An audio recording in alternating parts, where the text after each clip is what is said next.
Hello दोस्तों, मैं अजय कुमार एक बार फिर से आप सभी का ओपन जीएस अकेडमी में बहुत बहुत स्वागत करता हूं।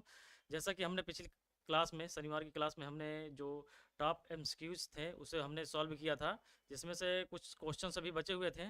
उसमें से 25 या 30 क्वेश्चन हम लोगों ने कर लिया था। तो आगे जो आज है उसके आगे आज हम कराएंगे टोटल जितने बचे हुए क्वेश्चन थे। तो एक बार सभी लोग क्लास में आ जाइए, तो हम लोग क्लास को स्टार्ट करते हैं। तो एक बार जल्दी से कमेंट कीजिए, आवाज़ क्लियर है? आरपी मोटिवेशन जी गुड आफ्टरनून। ओनली सक्सेस जी good afternoon. Rajendra Srivastava ji good afternoon. एक बार सभी लोग कमेंट करके बताइए आवाज़ क्लियर है। तो जिसके बाद क्या है, हम लोग क्या करते हैं, क्लास को स्टार्ट करते हैं। ठीक है, फ्रैक्शन से रिलेटेड जो पूरा टॉपिक था उस मतलब पूरा चैप्टर से रिलेटेड जितने भी एमसीक्यूज क्वेश्चन थे वो उसको हम लोगों ने कराने की कोशिश कर रहे हैं। तो जिससे कि परीक्षा में जो बहुत ही महत्वपूर्ण फ्रैक्शन जो चैप्टर होता है वो होता है, उससे रिलेटेड जितने भी क्वेश्चन हैं वो सभी हम आपको कराएंगे। जी ओजीए वाले बहुत बढ़िया, सभी लोग आ जाइए एक बार। तो हम लोग क्लास को स्टार्ट कर देते हैं जल्दी से। चलिए क्लास को स्टार्ट करते हैं। उस दिन हम लोग टोटल शायद 25 या 30 क्वेश्चन किए थे, तो उसी के आगे हम लोग स्टार्ट करते हैं।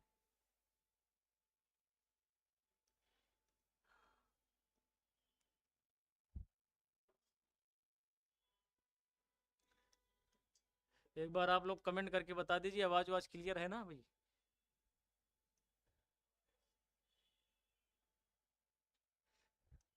चलिए स्टार्ट करते हैं अब हम लोग अपना।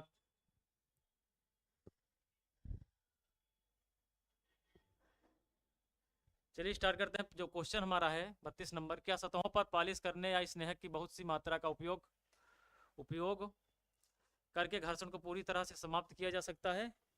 ये हमारा जो पहला क्वेश्चन है आज के दिन का, वो पहला क्वेश्चन क्या है कि क्या सतहों पर पॉलिश करने या स्नेहक की बहुत सी मात्रा का उपयोग करके घर्षण को पूरी तरह से समाप्त किया जा सकता है? इसका जो पहला है ऑप्शन है, घर्षण को पूरी तरह से समाप्त नहीं किया जा सकता है क्योंकि कुछ अनियमितताएं बनी रहेगी। घर्षण को पॉलिश करके शून्य किया जा सकता है। घर्षण हमेशा लगभग नगण्य घर्षण हमेशा नगण्य होता है। पॉलिश करने से घर्षण शून्य हो जाता है और गतिशील वस्तु का वेग बढ़ जाता है। तो इसका राइट आंसर क्या होगा, एक बार कमेंट करके आप लोग बताइए जल्दी से। पॉलिश करने से घर्षण शून्य हो जाता है और गतिशील वस्तु का वेग बहुत बढ़ जाता है, अधिक बढ़ जाता है। इसका राइट आंसर क्या होगा, एक बार कमेंट करके आप लोग बताइए जल्दी से कि इसका राइट आंसर क्या होगा। इसका जो राइट आंसर होगा वो होगा ऑप्शन नंबर 1 जो होगा, घर्षण को पूरी तरह से समाप्त नहीं किया जा सकता है क्योंकि कुछ अनियमितताएं बनी रहती हैं। तो इसका राइट आंसर हमारा क्या हो जाएगा, ए हो जाएगा राइट आंसर। ठीक है, चलिए आगे बढ़ते हैं अब। किसी वस्तु को किसी सतह पर समान गति से फिसलते रहने के लिए किस बल की आवश्यकता होती है? किसी वस्तु को किसी सतह पर समान गति से फिसलते रहने के लिए किस गति की आवश्यकता होती है? एक बार आप लोग कमेंट करके बताइए कि इसका राइट आंसर क्या होगा। जो हमारा पहला है संपर्क घर्षण, दूसरा है लोटनिक घर्षण, सर्पिक घर्षण या स्थैतिक घर्षण। इसका राइट आंसर क्या होगा, कमेंट करके आप लोग बताइए जल्दी से कि इसका राइट आंसर क्या होगा। किसी वस्तु को किसी सतह पर समान गति से फिसलते रहने के लिए किस बल की आवश्यकता होती है? कोई भी वस्तु होती है जो को समान गति से फिसलते रहने के लिए किस बल की आवश्यकता होती है? घर्षण बल, लोटनिक या रोलिंग घर्षण या सर्पिक घर्षण या हमारा है स्थैतिक घर्षण। संपर्क घर्षण क्या होता है, जो दो सतहों के मध्य जो घर्षण बल लगता है उसको संपर्क, दो सतहों के मध्य दो सतहों दो सतहों के संपर्क दो सतहों के संपर्क के मध्य लगने वाले बल लगने वाले बल को संपर्क घर्षण कहते हैं। जो उन दो सतहों की गति का क्या करता है, विरोध करता है, उसको हम क्या बोलते हैं, संपर्क घर्षण बल कहते हैं। और लोटनिक जो होता है, रोलिंग घर्षण बोलता है। जब एक सतह दूसरी सतह पर रोलिंग करती है तो उसके मध्य जो बल कार्य करता है, जो उनकी गति का विरोध करता है, उसको रोलिंग घर्षण बल बोलते हैं। अर्थात जब दो सतहें एक दूसरे पर लुढ़कती हैं या फिसलती हैं, लुढ़कती हैं, रोलिंग करती हैं तो उनके जो गति का विरोध करता है, जो उसमें बल कार्य करता है, जो उनके गति का विरोध करता है, उसको रोलिंग घर्षण बोलते हैं। और जो सर्पी घर्षण वाला होता है, सर्पी घर्षण का है जब एक सतह दूसरी सतह पर फिसलती है तो उनके उनके जो गति का विरोध करता है, उसमें जो लगता है बल, उसको सर्पी घर्षण बल बोलते हैं। और स्थैतिक घर्षण क्या होता है? स्थैतिक घर्षण बल वह बल होता है जब वस्तु पर कोई बाहरी बल न लग रहा हो, तो उसके मध्य जो बल कार्य कर रहा होता है उसको स्थैतिक घर्षण बल बोला जाता है। तो इसका जो राइट आंसर हो जाएगा हमारा, जब क्या कहा गया है, किसी वस्तु को किसी सतह पर समान गति से फिसलते रहने के लिए, जब फिसलते रहने के लिए अर्थात सर्पी घर्षण, एक दूसरे की सतहों पर जो फिसलेगी अर्थात वो सर्पी घर्षण। तो इसका राइट आंसर हमारा हो जाएगा सर्पी घर्षण।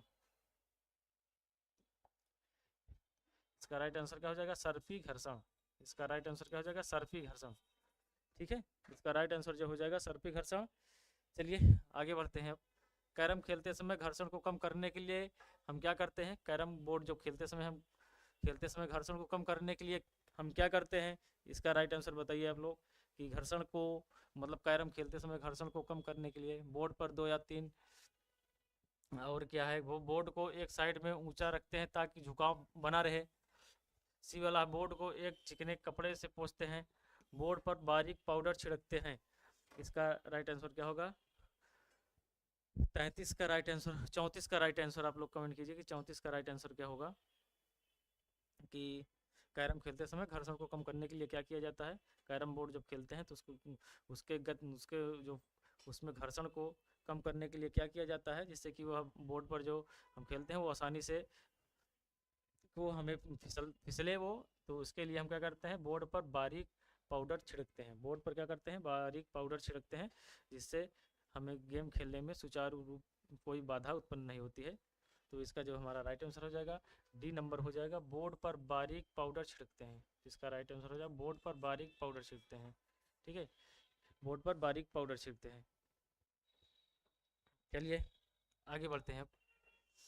सतह पर पालिश किस उद्देश्य से की जाती है? सतह पर जो पालिश होती है वह किस उद्देश्य से की जाती है? इसका बताइए। बेहतर पकड़ प्रदान करने के लिए, पहला हमारा क्या है? बेहतर पकड़ प्रदान करने के लिए, घर्षण बढ़ाने के लिए, अन्यताओं को कम करने और उनमें सुचारू बनाने के लिए, और चौथा है इसे खुरदुरा बनाने के लिए। इसका राइट आंसर क्या होगा? एक बार सभी लोग कमेंट कीजिए, इसका राइट आंसर क्या हो जाएगा? सतह पर पालिश किस उद्देश्य से की जाती है? बेहतर पकड़ प्रदान करने के लिए, घर्षण बढ़ाने के लिए, अन्यताओं को कम करने और उन्हें सुचारू बनाने के लिए, या इसे खुरदुरा बनाने के लिए। सतह पर पालिश किस लिए की जाती है? सतह पर पालिश किस लिए की जाती है? सतह पर पालिश किस उद्देश्य से की जाती है? बेहतर पकड़ प्रदान करने के लिए, घर्षण बढ़ाने के लिए, अन्यताओं को कम करने के लिए। तो इसका राइट आंसर क्या हो जाएगा? सी नंबर हो जाएगा, अन्यताओं को कम करने और उन्हें सुचारू बनाने के लिए किया जाता है। ठीक है, चलिए आगे बढ़ते हैं। निम्नलिखित में से किस कारक पर द्रव में किसी वस्तु पर घर्षण बल निर्भर करता है? क्या कहा गया है? निम्नलिखित में से किस कारक पर द्रव में किसी वस्तु पर घर्षण बल, किस कारक पर द्रव में, कहा गया है द्रव में किसी वस्तु पर घर्षण बल निर्भर करता है? द्रव की प्रकृति पर निर्भर करता है, द्रव के संबंध में गति पर निर्भर करता है, कि इनमें से सभी हो गया, कि वस्तु के आकार पर निर्भर करता है? तो इसका राइट आंसर आप लोग कमेंट करके बताइए कि क्या होगा। द्रव में फ्रिक्शन का पूछा गया है कि निम्नलिखित में से किस कारक पर द्रव में किसी वस्तु पर घर्षण बल का प्रभाव, घर्षण द्रव की प्रकृति, घर्षण इफेक्ट, जो घर्षण बल का प्रभाव अर्थात द्रव में जो लगने वाला जो घर्षण बल होता है उसको हम श्यान बल बोलते हैं, उसको श्यान बल बोला जाता है। द्रवों के विभिन्न परतों के मध्य लगने वाला जो बल होता है, उनके जो गति का विरोध करता है, उसको श्यान बल बोला जाता है। ठीक है, उसको क्या बोला जाता है? श्यान बल। द्रव के विभिन्न परतों के मध्य लगने वाले बल को श्यान बल बोलते हैं, जो द्रव की विभिन्न परतों की गति का क्या करते हैं? विरोध करते हैं, उनको क्या बोला जाता है? श्यान बल बोला जाता है। तो इसमें से राइट आंसर क्या होगा? द्रव की प्रकृति पर, द्रव के संबंध में, या फिर इनमें से सभी, द्रव के संबंध में गति, ये भी सही है। और क्या? वस्तु का आकार जितना बड़ा होगा उसी प्रकार से उसमें द्रव में क्या है? फ्रिक्शन काम करेगा। तो इसका जो राइट आंसर, इनमें से सभी, अर्थात इनमें से ये जो सभी हैं वो सभी क्या हो जाएंगे? द्रव में किसी वस्तु पर घर्षण बल जो निर्भर करता है वो इनमें से सभी होगा। पहला क्या हो जाएगा? द्रव की प्रकृति, द्रव के संबंध में गति, इनमें से सभी, वस्तु का आकार। ठीक है, चलिए 36 हो गया अपना। अब आगे बढ़ते हैं। जूते के तलवों में खांचे क्यों बनाए जाते हैं? इसका आप लोग कमेंट कीजिए। जूते के तलवे में खांचे क्यों बनाए जाते हैं? कमेंट कीजिए आप लोग कि जूते के डिजाइन की सुंदरता बढ़ाने के लिए, घर्षण को बढ़ाने और बेहतर पकड़ प्रदान करने के लिए। हमारा दूसरा है घर्षण को बढ़ाने और बेहतर पकड़ प्रदान करने के लिए, या तो घर्षण को कम करने के लिए। सी है घर्षण को कम करने के लिए। और चौथा है जूतों को फर्श पर आसानी से फिसलने लायक बनाने के लिए। तो इसका राइट आंसर क्या होगा? कमेंट कीजिए आप लोग, इसका राइट आंसर क्या हो जाएगा? जूते के जो तलवों में खांचे क्यों बनाए जाते हैं? जूते के डिजाइन की सुंदरता बढ़ाने के लिए पहला है। दूसरा है घर्षण को बढ़ाने के लिए, और दूसरा है घर्षण को कम करने के लिए, जूतों को फर्श पर आसानी से फिसलने लायक बनाने के लिए।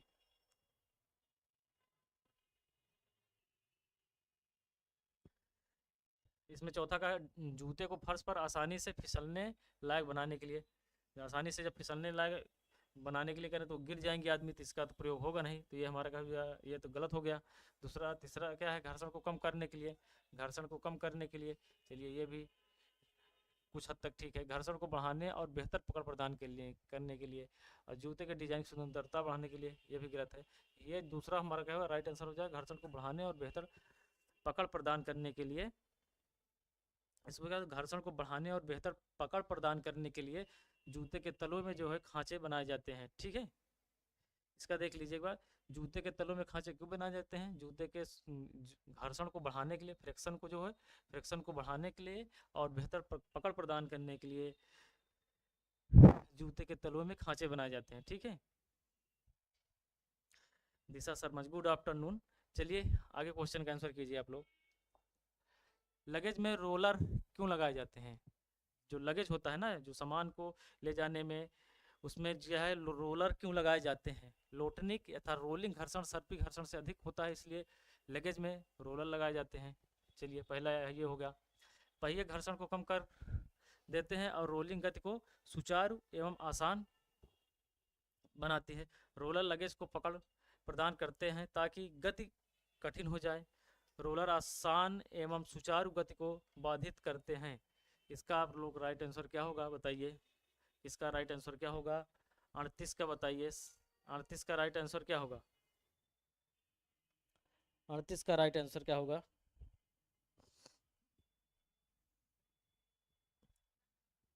हो जी वाले 37 का भी। चलिए अब 38 का आंसर कीजिए आप लोग। 38 का क्या होगा? लोटनिक रोलिंग घर्षण सर्पी घर्षण से अधिक होता है। क्या कहा गया है? लोटनिक रोलिंग घर्षण जो होता है तथा रोलिंग घर्षण जो होता है सर्पी घर्षण से अधिक होता है, इसलिए लगेज में रोलर लगाए जाते हैं।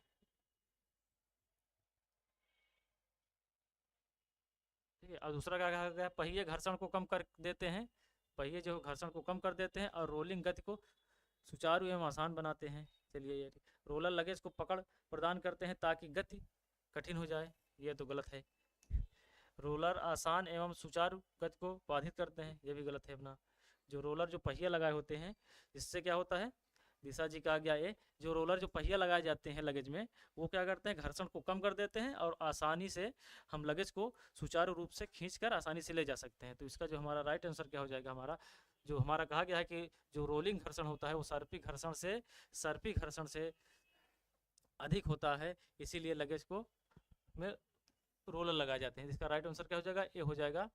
ठीक है, इसका जो राइट आंसर हो जाएगा ए हो जाएगा। बहुत बढ़िया। चलिए आगे देखते हैं।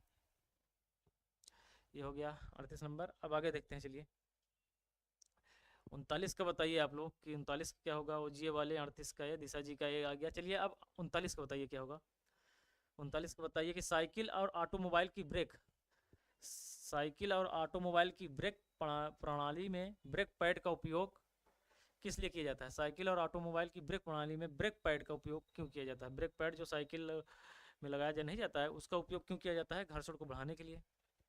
घर्षण को बढ़ाने के लिए, जिससे वाहन अपनी गति को रोक ना सके। दूसरा क्या है? जिससे वाहन अपनी गति को रोक ना सके। वाहन को एक समान गति से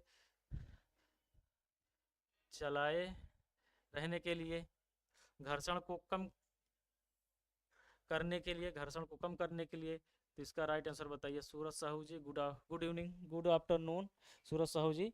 इसका राइट आंसर क्या होगा, एक बार कमेंट करके आप लोग बताइए कि इसका राइट आंसर क्या होगा। कि साइकिल और ऑटोमोबाइल की ब्रेक पैड में ब्रेक पैड का उपयोग किस लिए किया जाता है, घर्षण को बढ़ाने के लिए। और दूसरा है जिसे वाहन अपनी गति को रोक ना सके। ब्रेक पैड लगाने, इसमें कहा गया है जिससे वाहन अपनी गति को रोक ना सके, ये तो गलत हो गया। ब्रेक पैड का इस्तेमाल इसीलिए किया जाता है कि जिससे गति को हम क्या रोक सके। और बताइए इसका राइट आंसर क्या होगा। इसका राइट आंसर एक बार कमेंट कीजिए आप लोग। और वाहन को एक समान गति से चलाए रहने के लिए, एक समान गति से चलाए रहने के लिए, ये भी गलत हो गया कि एक समान गति से चलाए रहने के लिए होगा नहीं। घर्षण को कम करने के लिए, घर्षण अगर कम कर देंगे तो ब्रेक लगेगा ही भाई नहीं, तो ये भी हमारा क्या हो जाएगा, गलत हो जाएगा। तो आप इसका जो बचा क्या, आप घर्षण को बढ़ाने के लिए फ्रिक्शन को बढ़ाएंगे, घर्षण अधिक होगा तभी तो हम गति को कम कर सकेंगे। इस अर्थात घर्षण को बढ़ाने के लिए, अगर घर्षण अधिक हो जाएगा तभी हम गति को क्या कर पाएंगे, गति को क्या कर पाएंगे, कम कर पाएंगे, जिससे हम आसानी से ब्रेक लगा लेंगे, जिससे हमारी मोटरसाइकिल या जो साइकिल होती है वो रुक जाएगी। तो अर्थात घर्षण को बढ़ाने के लिए इसका प्रयोग किया जाता है। साइकिल और ऑटोमोबाइल में ब्रेक पैड जो होता है घर्षण को बढ़ाने के लिए किया जाता है। चलिए अब आगे देखते हैं। किसी वस्तु को तुरंत विरामावस्था से चलना शुरू करने के लिए, घर्षण से निपटने के लिए आवश्यक बल को क्या कहा जाता है। चलिए भैया बताइए इसका। किसी वस्तु को तुरंत विरामावस्था से, कोई वस्तु अगर तुरंत विरामावस्था में है, विरामावस्था से चलना शुरू करने के लिए, उसको गतिशील करने के लिए, घर्षण से निपटने के लिए आवश्यक बल को क्या कहा जाता है। पहला है सर्पी घर्षण, लोटनिक या रोलिंग घर्षण, अस्थैतिक घर्षण या संपर्क घर्षण। तो इसका राइट आंसर क्या होगा बताइए आप लोग। इसका राइट आंसर क्या होगा, इसका राइट आंसर क्या बताइए क्या होगा। किसी वस्तु को तुरंत विरामावस्था से चलना शुरू करने के लिए, जब कोई वस्तु अगर विरामावस्था में अगर रखी हुई है, कोई वस्तु अगर है, अगर कोई वस्तु है, ये कोई वस्तु अगर है, अगर ये विरामावस्था में है तो इस पर कौन सा बल लगता है, कौन सा बल लगा रहता है।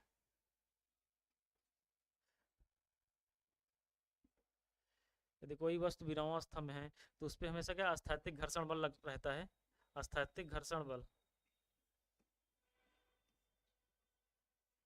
अस्थैतिक घर्षण बल, अस्थैतिक घर्षण बल, ठीक है। जब कोई वस्तु विरामावस्था में होती है तो विरामावस्था के दौरान उस वस्तु पर जो लगने वाला जो बल होता है, जो उसकी गति का विरोध करता है, उसको क्या बोलते हैं, अस्थैतिक घर्षण बल बोला जाता है। ठीक है, उसको क्या बोलते हैं हम, अस्थैतिक घर्षण बल बोलते हैं, जो उसकी गति का विरोध करता है। तो इसका जो राइट आंसर हमारा क्या हो जाएगा, ये अस्थैतिक घर्षण बल हो जाएगा। इसका राइट आंसर क्या हो जाएगा, अस्थैतिक घर्षण बल। किसी वस्तु को तुरंत विरामावस्था से, अर्थात ये विरामावस्था में अगर वस्तु है तो इसको सुचारू रूप से आगे अगर बढ़ाना है, अगर इस पर अगर आगे बढ़ाना है तो जो इसमें लग रहा है अस्थैतिक घर्षण बल, पहले उसको हटाया जाएगा। तो जो हमारा क्या हो जाएगा, अस्थैतिक घर्षण बल, अस्थैतिक घर्षण बल ही हमारा राइट आंसर हो जाएगा। ठीक है, तो चलिए आगे बढ़ते हैं। अब आइए, घर्षण कम करने के लिए किसी मशीन के गतिशील भागों के बीच क्या रखा जा सकता है। घर्षण कम करने के लिए किसी मशीन के गतिशील भागों के बीच क्या रखा जा सकता है। पहला है एयर कुशन, रेजिन अपघर्षक या खुरदरी सामग्री। इसका आप लोग राइट आंसर क्या होगा बताइए। 41 का, घर्षण कम करने के लिए किसी मशीन के गतिशील भागों के बीच क्या रखा जाता है।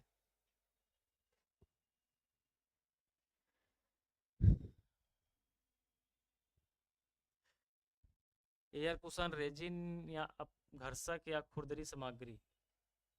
घर्षण कम करने के लिए 41 का राइट आंसर क्या होगा। घर्षण कम करने के किसी मशीन के गतिशील भागों के बीच क्या रखा जा सकता है। तो इसका राइट आंसर क्या हो जाएगा अपना, जो इसका राइट आंसर हो जाएगा हमारा एयर कुशन। एयर कुशन जो होता है, घर्षण कम करने के किसी मशीन के गतिशील भागों के बीच एयर कुशन लगाया जाता है, जिससे कि उसके गतिशील गतिमान भाग को कम करने के लिए एयर कुशन का प्रयोग किया जाता है। ठीक है, इसका राइट आंसर ए हो जाएगा। आइए अब 42 पे बताइए, इसका राइट आंसर क्या होगा। सीलिंग फैन और साइकिल के हब और धुरी के बीच घर्षण को कम करने के लिए किस मशीन पुर्जे का उपयोग किया जाता है। देखा, सीलिंग फैन, जो सीलिंग फैन हमारा होता है, और साइकिल के हब और धुरी के बीच चलिए, धुरी के बीच घर्षण को कम करने के लिए, किस मशीन पुर्जे को इस्तेमाल किया जाता है? बोल्ट का किया जाता है कि स्प्रिंग का किया जाता है कि नट कि बॉल बेरिंग का? बताइए भैया। 42 का राइट आंसर क्या होगा? 42 का राइट आंसर बताइए आप लोग। 42 का राइट आंसर क्या होगा?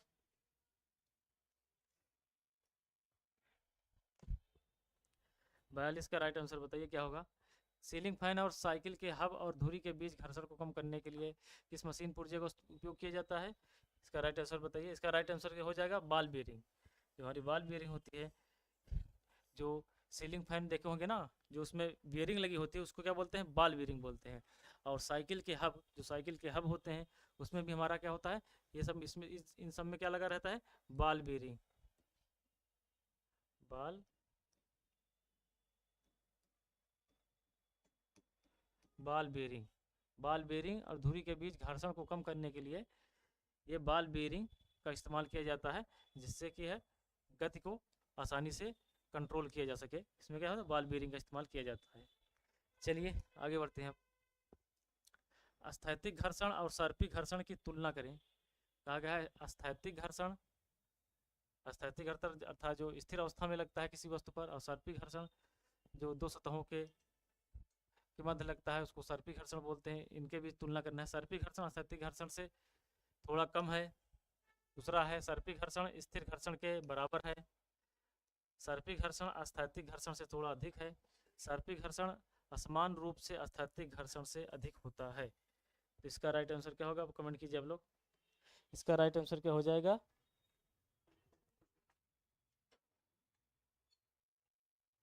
स्थैतिक घर्षण सर्पिक घर्षण की तुलना करना है कि जो सर्पिक घर्षण होता है स्थैतिक घर्षण से थोड़ा कम है। दूसरा है सर्पिक घर्षण स्थिर घर्षण के बराबर होता है। सर्पिक घर्षण स्थैतिक घर्षण से थोड़ा अधिक होता है। सर्पिक घर्षण असामान्य रूप से स्थैतिक घर्षण से अधिक होता है। तो इसका राइट आंसर क्या हो जाएगा? हमारा ए हो जाएगा। जो हमारा सर्पिक घर्षण है स्थैतिक घर्षण से थोड़ा क्या होता है? कम होता है। जो इसका राइट आंसर क्या हो जाएगा? ए हो जाएगा। चलिए आगे बढ़ते हैं। इनमें से किसके द्वारा लगाए जाने वाले घर्षण बलों को ड्रैग नाम दिया गया है? बताइए। रेसिन को, रसायन को, द्रव को, जेल को? इसका राइट आंसर क्या होगा? बताइए आप लोग कि इनमें से किसके द्वारा लगाए जाने वाले घर्षण बलों को ड्रैग नाम दिया गया है? इसका राइट आंसर क्या होगा? बताइए कमेंट करके।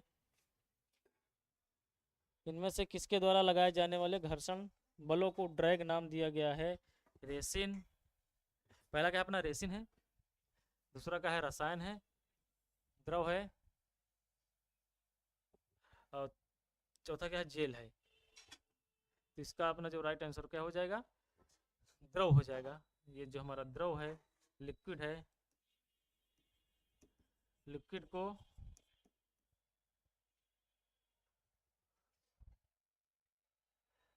ड्रैग बोला जाता है। ड्रैग घर्षण, जो द्रवों के मध्य लगने वाले जो बल होता है, जो उनकी गति का विरोध करता है, उसको ड्रैग घर्षण कहा जाता है।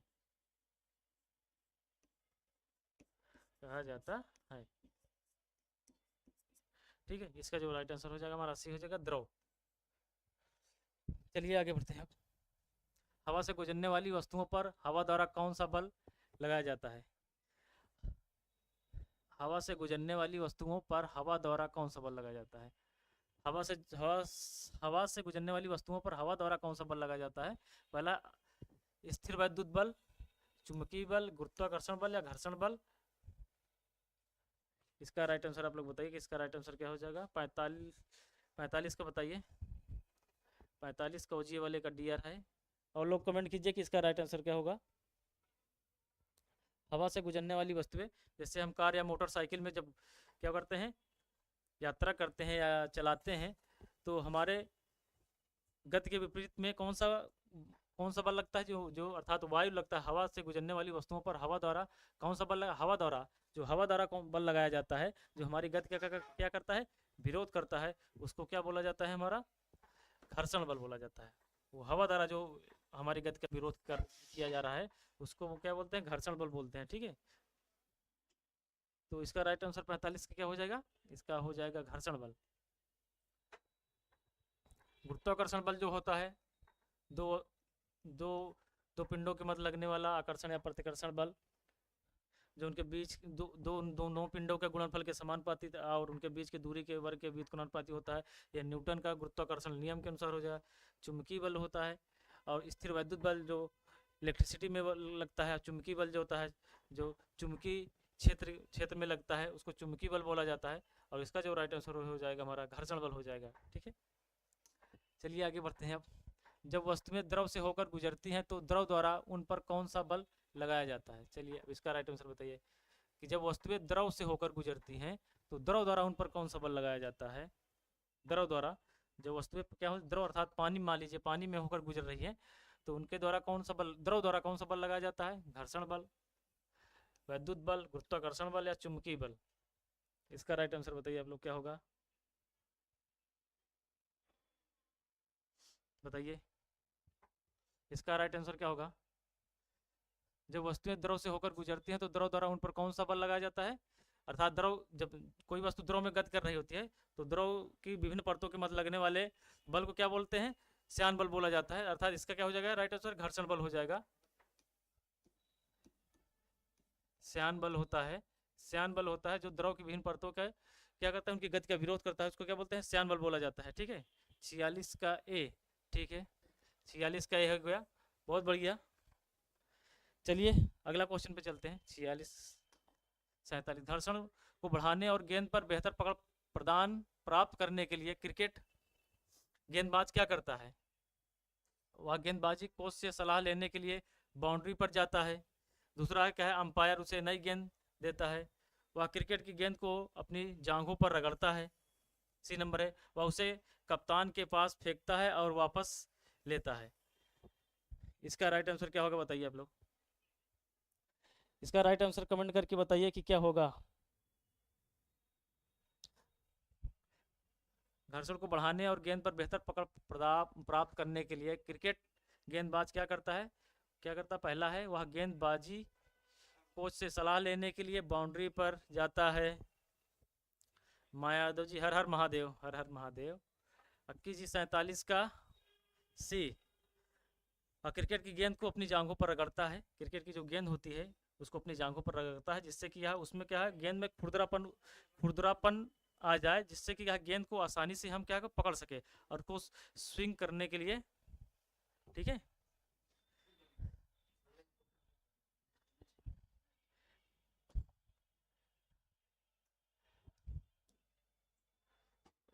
होने वाला है।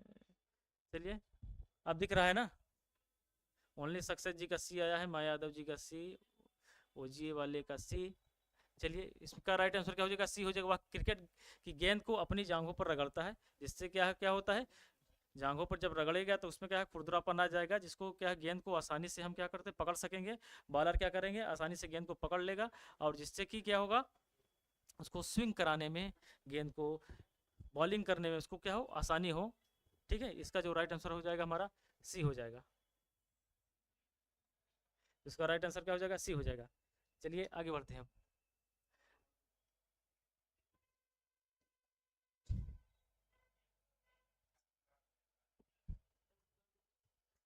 तरल पदार्थ द्वारा लगाए गए घर्षण बल को क्या कहा जाता है। तरल पदार्थ द्वारा लगाए गए घर्षण बल को क्या कहा जाता है। तरल पदार्थ द्वारा लगाए गए घर्षण बल को क्या कहा जाता है। सर्पी घर्षण, चट्टानी घर्षण, कर्षण या लोटनी घर्षण। ARRB JEE 2019 में फर्स्ट शिफ्ट में पूछा गया था यह क्वेश्चन। बताइए आप लोग कि तरल पदार्थ द्वारा लगाए गए घर्षण बल को क्या कहा जाता है। तरल पदार्थ द्वारा लगाए गए घर्षण बल को क्या कहा जाता है, कमेंट कीजिए। तरल पदार्थ द्वारा लगाए गए घर्षण बल को क्या कहते हैं। 48 को बताइए। तरल पदार्थ द्वारा लगाए गए घर्षण बल को पहला हमारा सर्पी घर्षण, दूसरा है चट्टानी घर्षण, तीसरा है कर्षण और चौथा क्या है, लोटनी घर्षण। तो इसका अक्की जी का रहा है ए, माया यादव जी का ए।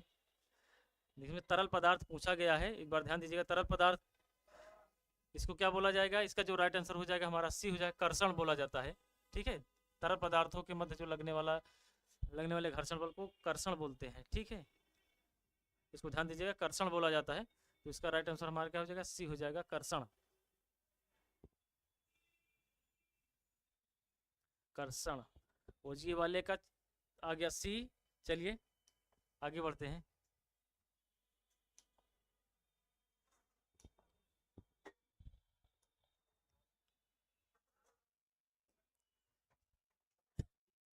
इसका बताइए आप लोग जल्दी से।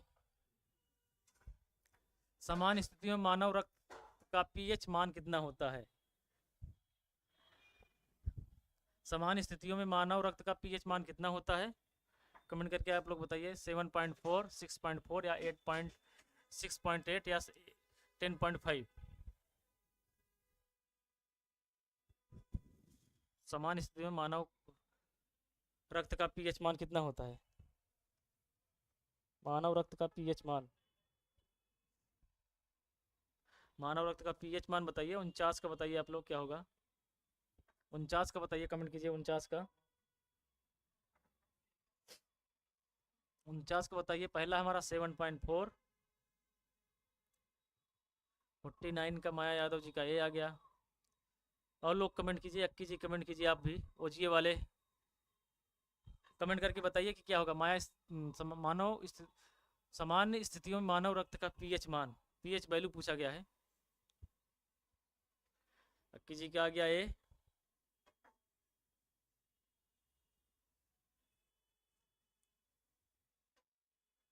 जो हमारा मानव रक्त का पीएच मान जो होता है हमारा, इसका राइट आंसर जो क्या हो जाएगा, ए हो जाएगा। इसका राइट आंसर क्या हो जाएगा, ए हो जाएगा। सामान्य स्थिति में मानव रक्त का पीएच मान जो होता है, ए होता है। ठीक है, चलिए अब आगे बढ़ते हैं।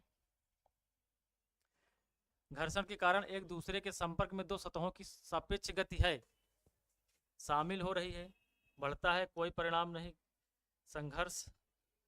इसका राइट आंसर बताइए क्या होगा। घर्षण के कारण एक दूसरे के संपर्क में दो सतहों की सापेक्ष गति है, सापेक्ष गति है, बताइए। शामिल हो रही है, बढ़ता है, कोई परिणाम नहीं, संघर्ष। इसका राइट आंसर क्या होगा बताइए आप लोग, कमेंट कीजिए जल्दी से।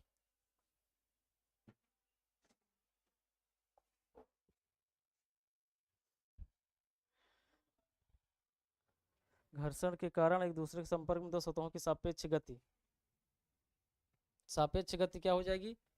घर्षण के प्रभाव से जब दो वस्तुएं एक दूसरे के संपर्क में आती हैं तो उसकी शामिल हो रही है, घर्षण क्या बढ़ता है, कोई परिणाम नहीं। इसका राइट आंसर क्या हो जाएगा हमारा, डी हो जाएगा, संघर्ष हो जाएगा, संघर्ष। ठीक है,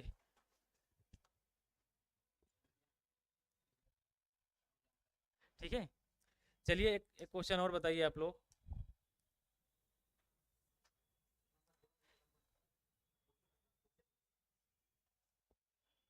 एक मिनट, एक मिनट, बस करते हैं। अच्छा, ये आप लोग हमें कमेंट करके बताइए। चलिए, नहीं, आप लोग कमेंट करके बताइए। आवेग बराबर, आवेग का फार्मूला आप लोग बताइए। आवेग, आवेग, आवेग किसे कहते हैं? इसका आवेग का सूत्र बताइए, एक बार कमेंट करके बताइए। आवेग बराबर क्या होता है? आवेग बराबर क्या होता है, कमेंट करके आप लोग बताइए।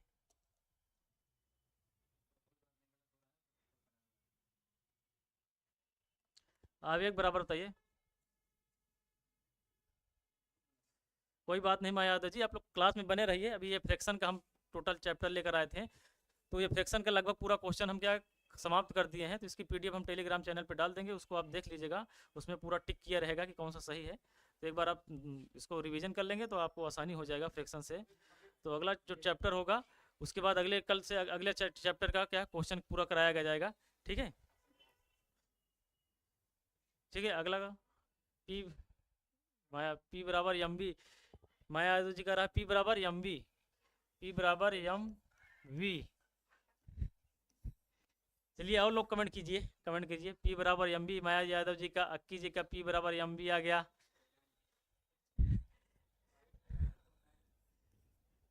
आपने सुना होगा क्षणिक वेग, क्षणिक क्षणिक बल सुना है ना, क्षणिक बल। जो कुछ क्षण के लिए लगता है उसी को हम बोलते हैं आवेग, उसी को बोला जाता है। अर्थात ये बताइए, अच्छा आवेग बराबर आप बताना P बराबर mv, तो आवेग बराबर क्या होगा ये बताइए। अच्छा नहीं, संवेग बराबर बताइए क्या होगा, संवेग बराबर बताइए। अच्छा भैया संवेग, संवेग को अर्थात P बराबर बोलते हैं। P बराबर क्या होगा, संवेग, संवेग बताइए संवेग क्या होगा। अच्छा अगर आवेग हो गया P बराबर mv तो संवेग क्या होगा।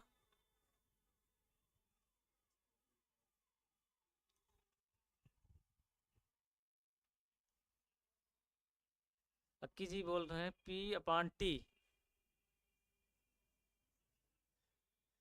देखिए आवेग क्या होता है, आवेग बराबर होता है अर्थात बहुत कम समय में जो बल लगता है। जैसे गेंदबाज, जब गेंद जो बैट्समैन होता है ना, वो क्या करता है, जब बॉल उसके पास बॉल आती है, जब उसको मारता है तो उसके जो संपर्क में कुछ क्षण के लिए जो बॉल आती है ना, उसी को हम क्या बोलते हैं, आवेग बोलते हैं। आवेग क्या होता है, जो कुछ क्षण के लिए जिसपे कुछ बल लगता है उसको क्या बोला जाता है, आवेग बोला जाता है। जो कुछ क्षणिक बल होता है जिसको क्षणिक बल बोलते हैं उसको क्या बोलते हैं, आवेग बोला जाता है। आवेग, आवेग F/T होता है। अर्थात कुछ समय के लिए, जो एकांक समय में कुछ समय के लिए किसी वस्तु पर जो बल लग रहा है उसको क्षणिक बल बोलते हैं। ठीक है, क्षणिक बल बोलते हैं, उसको आवेग बोला जाता है। ठीक है भैया, उसको आवेग बोला जाता है। माया तो जी मपान्यास। ठीक है, इसका मात्रक मीटर पर सेकंड होगा, इसका न्यूटन, न्यूटन प्रति सेकंड होगा, न्यूटन प्रति सेकंड। इसका जो मात्रक होगा न्यूटन प्रति सेकंड होगा। ठीक है, इसका जो मात्रक आवेग हो जाएगा न्यूटन प्रति सेकंड हो जाएगा। ठीक है, चलिए आज की क्लास को बस यहीं तक रखते हैं, तो अगले क्लास में कल मिलेंगे 12 बजे। ठीक है, सभी लोग कमेंट करके बताइए क्लियर है सभी को। कल क्या है, पूरा टॉप बढ़िया क्वेश्चन लेकर आएंगे सभी को, सभी लोग आ जाइएगा, टाइम से क्लास में आइएगा, थोड़ा पढ़ाने में मजा आता है ना। शुरू में कोई लोग थे नहीं ज़्यादा लोग, इसलिए थोड़ा टाइम से क्लास में आ जाया कीजिए 12 बजे। ठीक है, तो चलिए धन्यवाद, बस यहीं तक रखते हैं। जय हिंद, जय भारत।